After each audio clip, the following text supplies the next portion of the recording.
Plans are useless, but planning is essential. Dwight D. Eisenhower. Welcome to the show dedicated to helping you not just survive retirement, but to have the confidence to lean in and rock it because you're focused on the right things. So today we are finishing up this series on process over panic. And it really is more of a series on process, focusing on the controllables. And today we're going to talk about what deserves your attention. Now, doing this, I'm going to do this verbally and talk through what deserves your attention in your retirement planning process. But on June 5th, we're going to have a live meetup online where I'll be able to work through and show you a process that we use anyway, that we think makes sense for retirement planning. And visuals always help. So if you would like to attend that or get the replay, you can go to livewithroger.com and join us on June 5th. Now, if you can't attend still, and you want to see it, still register and we'll send you the replay. In addition to that, we're going to invite you to join the Rock Retirement Club, where I teach you step by step how to create your plan, and I give you all the tools to do so and a lot of support from the community. So you can check that out at livewithroger.com. So today we're going to go through rocking retirement in the wild. Then we're going to talk about what deserves your attention, and then we're going to answer some of your questions. I think that's a good plan, so let's get started. A few weeks ago, I got an email from a client whose spouse was retiring, and she was throwing a retirement party. And she had these cards, even though we couldn't attend in person because they live across the country as a client. But she asked me if I would fill them out, if I'd reply and answer the questions, and she would fill it out so she could share it with her husband. And the cards had some prompts that were meant to be a retirement wish to this person. And I'm going to go through the prompts and what I wished this person. Prompt number 1 was, do lots of, I said, exploring, not just places, explore ideas, interests, and curiosities. The second prompt was travel to, I said, a small town somewhere new and see the world from their perspective. Third prompt was try, and I said, something you can't imagine doing, especially if your wife wants it or wants to. The fourth prompt was learn. I said, anything you can, the more uncomfortable, the better. The next prompt was enjoy. And I said, the peacefulness of the morning just as the sun is rising. It is magical. Next prompt was remember. I said, you have a responsibility to make the world a bit better. And the last prompt was, I hope you, and I said, reflect back on life without regret. I'm excited for Roger, that's his name, to read this. And I don't know where you are in your retirement journey, but this is my retirement wish to you as well.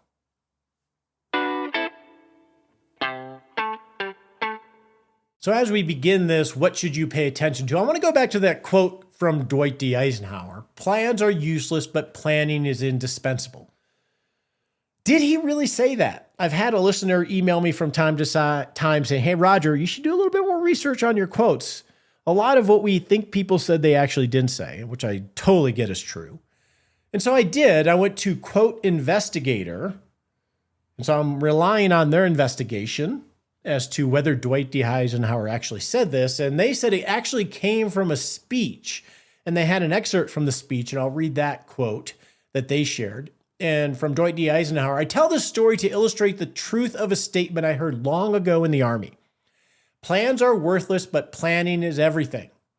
There is a great distinction because when you are planning for an emergency, you must start with this one thing.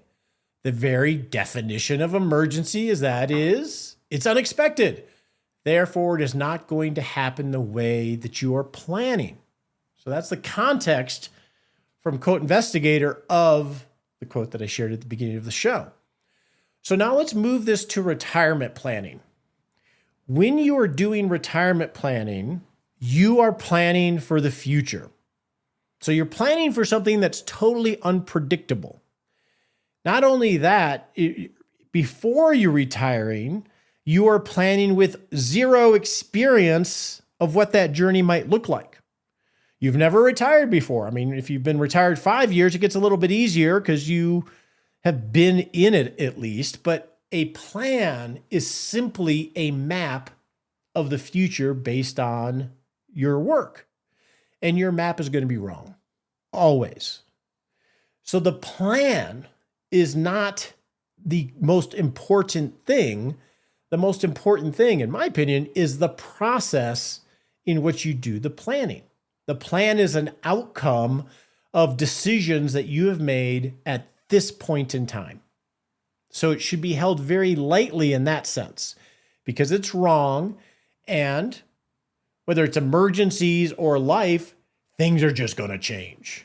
Obviously, in your life, you're going to have spending shocks. You're just going to have a change in preferences, especially from pre-retirement to retiring, because you're just guessing. You're going to have change in family structures. Obviously, you're going to have inflation. That's going to be different. Markets are going to be different, and so on and so on and so on. So this map of the future is important, but it's not the main thing. That's why I say don't necessarily follow your plan, follow your process. It is a little bit of semantics, but I think it's important. So now let's move to retirement planning. What deserves your attention? To answer this, I want to give you my perspective on this. What is retirement planning? It is not an intellectual challenge to achieve the best or the most optimized plan. That's not the point of retirement planning. It is not meant to figure out the rest of your life. That's not the point of retirement planning. Retirement planning, in my perspective, in my judgment, is a means to an end, not a new job. When you leave your job, your new job is not to be a retirement planner, even if it's for yourself. It is a process that you need to do, but it needs to be somewhat compartmentalized from your life. When you put your retirement planner hat on for yourself, it should be compartmentalized, and then you take it off and you go create a great life, right? Just like when you go to a doctor, you have your normal checkups and your protocols that you do. You put on your patient hat, you go to the doctor, you follow the process, you poke around for risks and opportunities to improve your health, figure out a few things you can take action on, and then you take your hat off and you go have fun. You don't want to be thinking medical stuff all day long. So that is what my perspective is. And I think it's important to understand that this shouldn't be your second job or your new job. So with that said, what is the intent of retirement planning? What's the intent? In my mind, the intent of retirement planning is to have a plan of record that gives you confidence to live your life now without feeling like you're sacrificing your future. A plan, a map gives you confidence so you can think, okay, I can go do these cool things now, and I feel cool that I'm going to be all right when I'm 85 because I've done the work and I have enough clarity that I don't have to sacrifice now. I can go do these things with confidence. That's the intent. And the intent of planning is to provide a structure to take life changes. And those are internal changes. I'm divorced, I'm married, I have grandkids, whatever, and external changes, markets, world, blah, blah, blah, and make decisions in an organized way so we can adjust as reality unfolds. That is the intent. It's so easy to lose why we're doing this in the first place. It's so you can create a great life. Next, what are the obstacles to achieving this intent? This is important to know when you're thinking about what to pay attention to. Well, one obstacle is the amount of information and opinions that you are exposed to. This is endless. It's an avalanche of everybody has an opinion, and there's so much information that's real time. It's not knowledge, it's just information that just clutters things. So when you're trying to do planning, it's very easy to get overwhelmed by all the information and opinions to lose your way, lose your intent.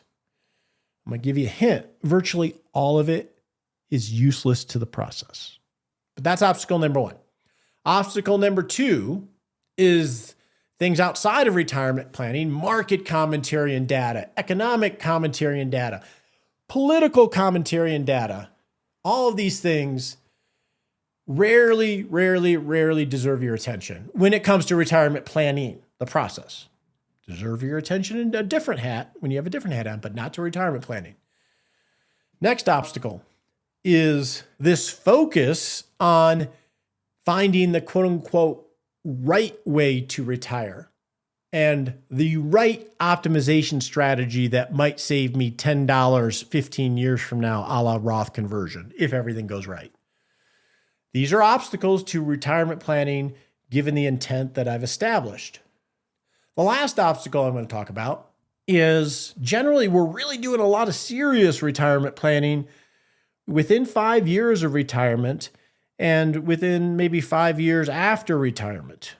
And that makes sense, doesn't it? Because prior to retirement, we're anxious about the transition. I'm losing my income. I'm losing my office, my purpose, my identity. What am I going to do all day? All these things going on, some of them known, some of them sort of in the subconscious, they rise our anxiety. And when we're in that phase, it's also very new. We don't know what we don't know. There's a lot of unknown unknowns, as they say.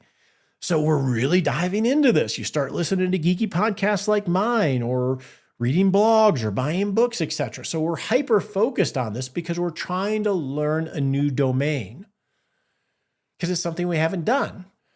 Probably a bad analogy is right now I'm trying to learn how to fly fish. And I've actually caught fish, but how do I tie my knots? What is a nymph? I don't even know the different names of flies. So I'm going to YouTube and I'm talking to people at the fly fish store. I'm like hyper aware to all this because I'm trying to figure it out. That can be an obstacle. The last part of that last obstacle is when we're in that hyper focused phase, we're struggling for confidence to retire or to spend like we want to spend or whatever. We're looking for certainty. We're a little worried about it. We're a little intimidated about it. So yeah, I need certainty. Why can't my Monte Carlo be at 100% confidence, not 99? Let me get that confidence up higher and higher and higher because I need certainty. And that makes us susceptible to all of the people out there that tell you they have a way of getting you certainty, and it's a false promise. These are obstacles to our intent. Remember our intent, a plan that gives us confidence to live a life now and feeling we're not sacrificing the future and providing us the structure to adjust as life unfolds. That's our intent. These are all obstacles. So you may be thinking, Roger, how the heck can you say that? Not pay attention to the markets or most of the information. Here's how I feel confident saying that. I've done this for 35 years. I haven't written about it, haven't talked about it. I've done it with countless individuals and couples walking this journey, and I've tried to be intentional about honing my craft to pay attention. I've made all the mistakes and miscues and overanalyze it. So this is my judgment. I'm farther along the mastery journey than you, and I'm trying to convey that, yeah, all the things I thought were important were not, if we're really trying to create a great life. So this is my judgment from that perspective. Take it or leave it. Okay, so what should we pay attention to then, Roger? I get the intent. What should we pay attention to? Well, that is what the 4 pillars are of building a retirement plan of record. We're building a map that we're going to continue to adjust as life unfolds. And that map needs to include, number 1, a vision. Who am I and what means a great life for me? What means rocking retirement for me? My best judgment as of now. So we need to know that. We need to turn that into goals. First goal is, what do I need to live my base great life? What is the minimum spending I need to have a really good life? We need to know that. That is what we need to determine and spend our attention on. Number 2, within goals, is what are the discretionary things that are going to add more spice to life? Those hobbies, that travel, that gifting, whatever it is. We need to determine and decide for the plan of record what our judgment is on those at this moment. And then what our aspirational wishes are. So that's number one. We need to know what our vision is to complete that part of the plan of record. Number two is we need to know if this is feasible given the resources we have. So we need to pay attention to the income that we have from Social Security, pensions, or part-time work or what have you, and have some clarity on those. We need to have clarity on what our financial resources are, our investment assets, etc., what income we might have or inflows we might have from the sale of a house or an inheritance or whatever, and when those things might happen on our best judgment. And we need to assess from a long-term perspective, is this feasible? All my goals, are they feasible given the time frame and the constraints that we have? That is something we need to pay attention to. Third, we need to pay attention to the resiliency of our plan. We need to stress test our feasible plan against possible outcomes. Somebody dies early, a long-term care event, a big market downturn, and assess what is the impact to the feasibility of our plan if these things happen, to get an idea of the severity of any of these events. And then when we've identified that, we either realize, oh, with minor adjustments, I should be able to navigate this, or, this one is pretty severe. If one of us dies early and we lose that pension and that Social Security, that's a bigger one. So I need to figure out how I'm going to manage that risk. And there are tools for that. Long-term care is another good example. So we need to stress test all those things to address risks that are very big. And then in the resiliency pillar, we need to map out and build a portfolio that will, at minimum, have clarity of how we're going to create our paycheck within the first 5 years as a default. Pre-fund, using assets, how we're going to fund our paycheck in year 1, 2, 3, 4, 5, and have that money not at risk, and then manage inflation on the far end. That needs to be decided in your plan of record. Once those three things are done, then you can maybe start thinking about optimization, but not until then. So those are the things that we need to pay attention to. Now, when you build this map, this retirement plan of record, those decisions are going to degrade over time and become less relevant to who you are because you are always changing as the world is always changing. And each one of those decisions are going to degrade at a different pace. So an example might be, well, Sean and I this October will be married 35 years. I told her I loved her on our wedding day. And obviously I pledged my life to her. So that's a pretty significant thing. Is that enough for marriage? No, because that feeling that she received by my pledging my life and telling her I love her, although she intellectually is aware of it, it will degrade over time.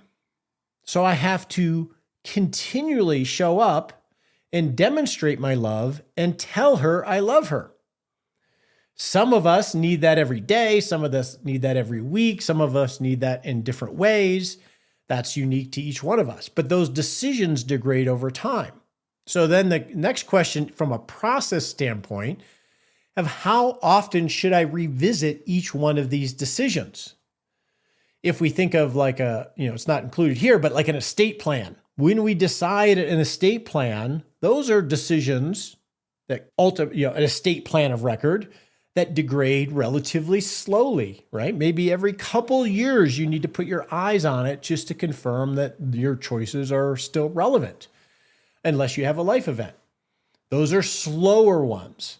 What I'm going to eat for breakfast is going to deteriorate very quickly because you got to do it every day, right? So hopefully you get the idea. So let's go back through those 4 pillars of things you need to pay attention to and just talk through, well, how often should we revisit them? And this is what we're going to do in the online event is I'll have a mind map and I'm going to walk through the major decisions and how often we should revisit them.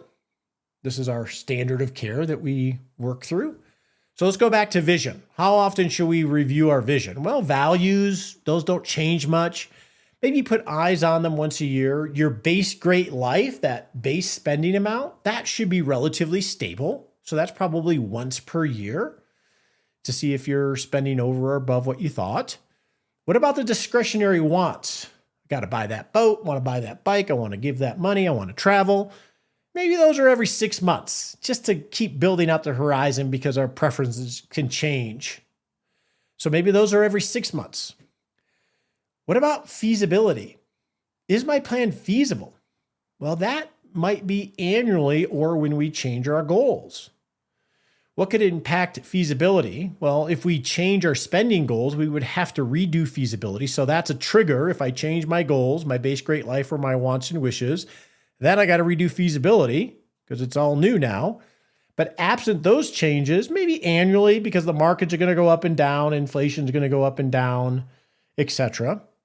But more than annually typically is not necessary unless you have some dramatic thing happen like in 2008, but it would have to be pretty dramatic because you've already tested for those risks. So maybe annually on feasibility. What about resilience? Testing against those, someone dies early, bad market, so you can strategize how you might respond. Probably annually, map out how you're going to pay for the next 5 years. Unless you change your goals, because now you have to redo the whole thing, but you already have it structured, so it's very easy to do. But resiliency is probably annually. What about optimization? I actually make the argument from what to pay attention to is if you have a vision that you're tending to, and you're tending to the feasibility and tending to the resilience of the plan, you can actually, if you chose, totally ignore optimization. Sure, you might leave some money on the table, maybe some opportunities, but you could totally ignore it and still have a great life. But there is opportunities to be had in optimization. So I like to annually, which is biannually, let me rephrase. Biannually is twice a year, right? Twice a year, every 6 months, poke at your plan for risks and opportunities just to see if there might be some easy pickings to improve your plan. A good example of that would be, let's say it's July. Oh, I'm not really going to have much income this year. So I could take some money from my IRA and only pay 12% on that income because I'm within that bracket. That seems like a good rate. So let me take some money out of my IRA so that will help me reduce my required minimum distributions. That's an example of an opportunity. So you want to poke around that in a structured way every 6 months just to see if you can improve things if you choose to. Now, what about a risk? What kind of optimization risk could you poke around at? Well, we just recently, in the first quarter at least, we had a real life example of stress related to markets in the world. So maybe we said, I like to have money positioned for growth, so I'll build my 5-year income floor and we'll let the rest be growth to battle inflation. So we created a map with that assumption, but that map was created when we've had 10 plus years of great markets. And then we go into 2025, the first quarter especially, and market-wise, we get hit in the face a little bit, and we get hit in the face a little bit, with the political uncertainty or whatever. And we realize, oh, wait a second. In theory, I thought this was cool, but I don't feel that great right now. Maybe I reassess. Maybe there's an opportunity to improve the resiliency of my plan so I can have more comfort. And that might cause you to build out a longer income floor and make it 8 years rather than 5 years. I've done this here in the last 6 months. Or perhaps it's you take some money and you buy a more safety first approach and you consider guaranteed income with annuity, realizing that in theory on the map, you thought you wanted this ride, but when you actually went on the ride, you realized, it's not worth it. That is, just life example is I like roller coasters. I've always liked roller coasters. I grew up going to Cedar Point every year, driving down for the weekend. As I've gotten older, whenever I get on a roller coaster and I'm on it, I realize I don't like it anymore. And sometimes I forget that until I get on it. I'm like, oh no, I'm getting queasy. I'm going to gray out here. And then, so life happens. And that's one problem with plans, is that it's all theoretical about the future. So we want to poke around those kind of risks when we're thinking about optimizing as well. So if we think about this, and we'll go through this in the live event on June 5th, and you can sign up for that if you want it, livewithroger.com, is now we've compartmentalized a process of what we should focus on. And if you notice, none of this is focused on economic policy, where the economy is, where the markets are, what's going on in the news. None of it is focused on that. We're focused on who you are and what you want, the resources you have in mapping out a feasible plan, making it resilient by building out your cash flow plan, and then optimizing by looking for risks and opportunities within your specific plan. Nothing that's going on in the world should overly influence what your plan is. This is what you should focus on if you want to have confidence to live your life and feel like you have your hands on the wheel so you're not as worried about what the future might look like for you. And this is a process that will provide structure so when your preferences change, your assets go down because of whatever's going on in the world, you can process in an organized way. Am I okay? What little adjustments do I need to make so I can navigate whatever storm might come? This is what I've gotten to after 35 years of doing this. I don't know a better way. And so this is what I would suggest you focus on if you want the intent of compartmentalizing your retirement planning so you can have confidence to go create a great life. Again, we'll go over this on June 5th live. So you can sign up for that at livewithroger.com. With that said, let's get to your questions.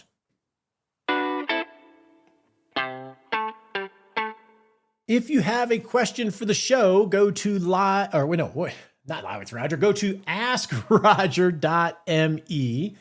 And you can type in your question or leave an audio question, and we'll do our best to help you take a baby step. Our first question actually comes from John related to plans. I think this is semantics, but he had a question or two. He said, I was listening to the April 30th podcast about process over panic. This is probably semantics, but I really didn't like how you said many times to not follow your retirement plan. When you create a plan, you try to anticipate what might happen and decide ahead of time what you might do. That's true, John. And John goes on, that way you can make the decisions when the emotions are not overwhelming. Market volatility is normal. A good plan should give some guidance on how to handle it.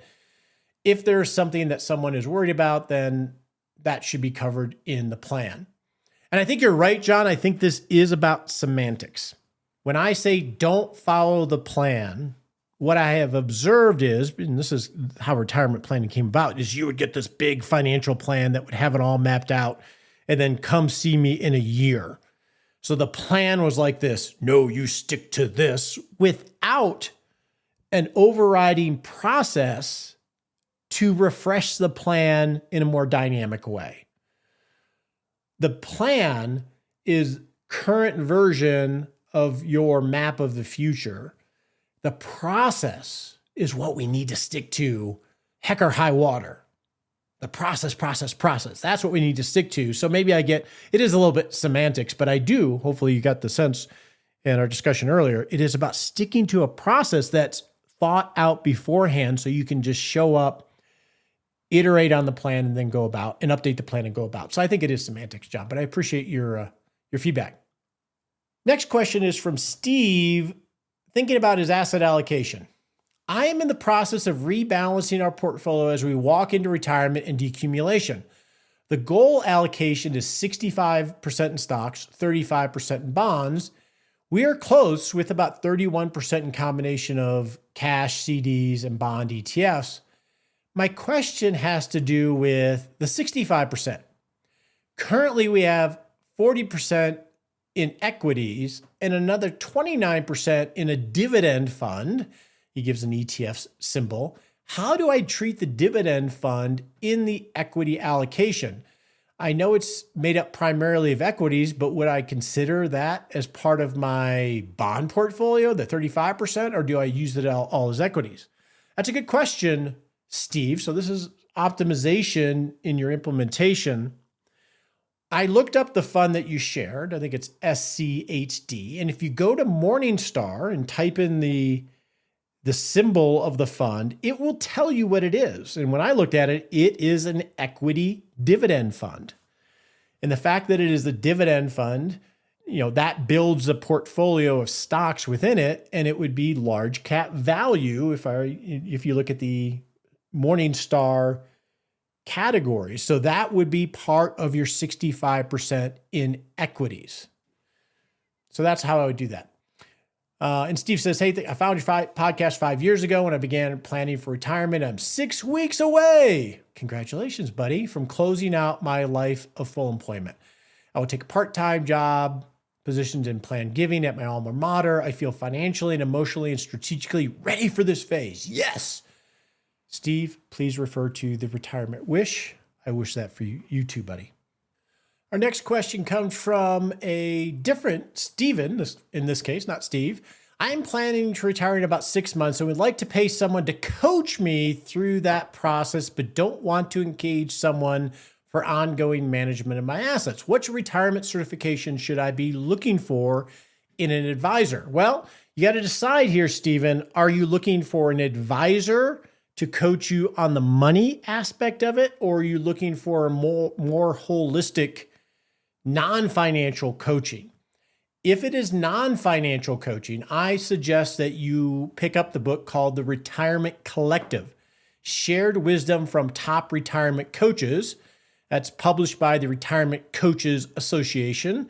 Kevin Lyles, a retirement coach in the Rock Retirement Club, who is active in that organization, has a chapter, but each chapter is written by a different retirement coach, which is very different than an advisor. There's not a fiduciary obligation. Generally, it's less on the financial end of it, although they do touch that area. So that would be a great first step to finding a retirement coach.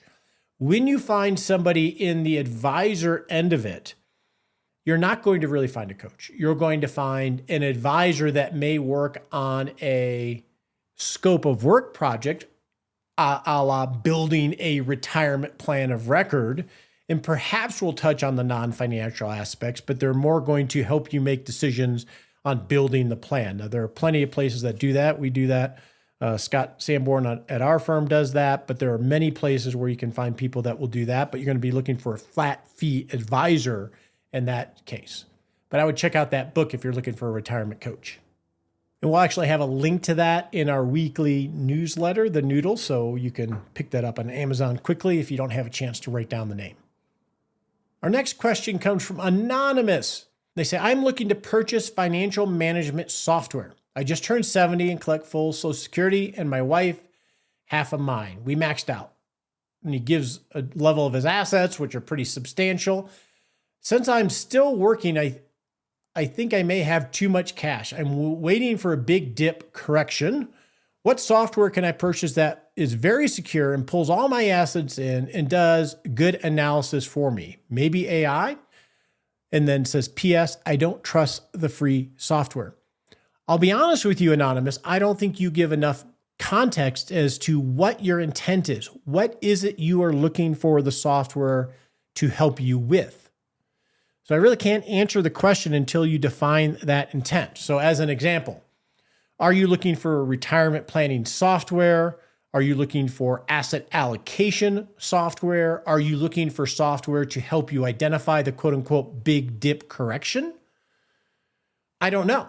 So I don't know how to answer this. If it's retirement planning software, you can get access to professional version of what we use in the Rock Retirement Club, or Bolden, which used to be New Retirement, has a free freemium version, which means they have a free version that can help you move up in terms of paying for it, which I agree with you because that helps support development. Bolden would be the other one that I would check out. But until you define your intent on what you want the software to help you to do, it's difficult to recommend one. Then our last question for today comes from Susan, and she is planning to work past age 65. Susan says, can you clarify something for me? If a person doesn't take Medicare when they first are eligible at age 65, there can be penalties down the line which never go away. How does that work? And when are you still working? Or how does that work when you're still working and you already have health insurance through your employer? I wouldn't want to be paying twice for health insurance, or does the penalty just apply to Part A, etc.? So the central question is, how does health insurance while still working coordinate with Medicare? Hey, Susan, when it comes to how to navigate Medicare while you're working after age 65, it's really going to depend on your company. So I would contact the HR department. Your employer is going to have their own rules about if you need to switch over or if you're able to keep your employer health insurance. Perhaps you could make Medicare as a primary coverage and keep your employer as the secondary. And then you might make the decision about whether or not to go on Part B separate from the decision to go on Part A. It's fairly common to see still working people go on Part A at age 65 because there's no premium. Also, you shouldn't have to pay a penalty for a late sign-up if the reason for the late sign-up is because you are still fully covered by your employer plan. There are a lot of specific requirements for this, so that's why I would talk with your HR department. Now let's move on to your husband and whether they can stay on that plan or not. Again, your employer may not allow your older husband to be part of your work health insurance even while you are below age 65 after he's reached 65. This is really something you want to talk to the HR department. As an easy button with this, I would also suggest talking to a service similar to Boomer Benefits. They're the ones that I use in my practice to coordinate Medicare decisions. It doesn't cost you any money because it's all built into the Medicare system. But one thing that they do, and I'm sure others do this as well, but Boomer has been very good at this in my experience, is they will help navigate coordination of benefits to help you see around corners. So that is always an option for you. All right, with that said, let's get on to our Smart Sprint. On your marks, get set.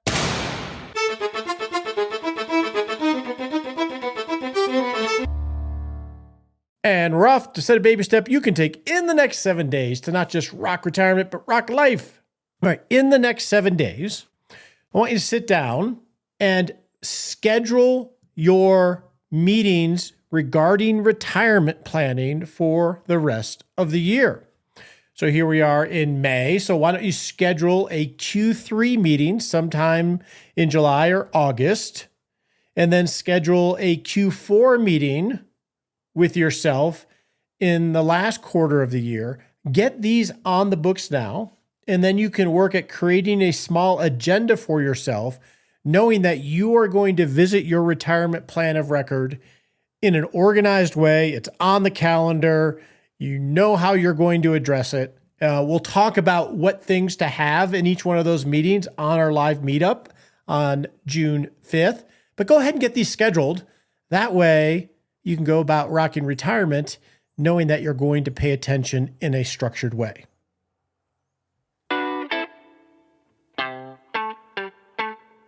All right, now it's time for the next journal entry from my grandfather, Sigmund Kanzler, who flew in B-17s in World War II. Let me get to the mission here. We're getting close to the end here.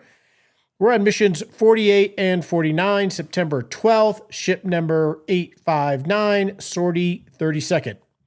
Visited Munich, Germany again today and done a good job bombing the Schofield Aerodrome. Usual Munich flak today. One more mission to go. Not sweating. Well, not that much. Carried 20 250-pound bombs. Mission 7 hours, 30 minutes. Altitude 23,000 feet. All right, you ready for summertime? Hope you have a great day. The opinions voiced in this podcast are for general information only and not intended to provide specific advice or recommendations for any individual. All performance reference is historical and does not guarantee future results. All indices are unmanaged and cannot be invested in directly. Make sure you consult your legal tax, or financial advisor before making any decisions.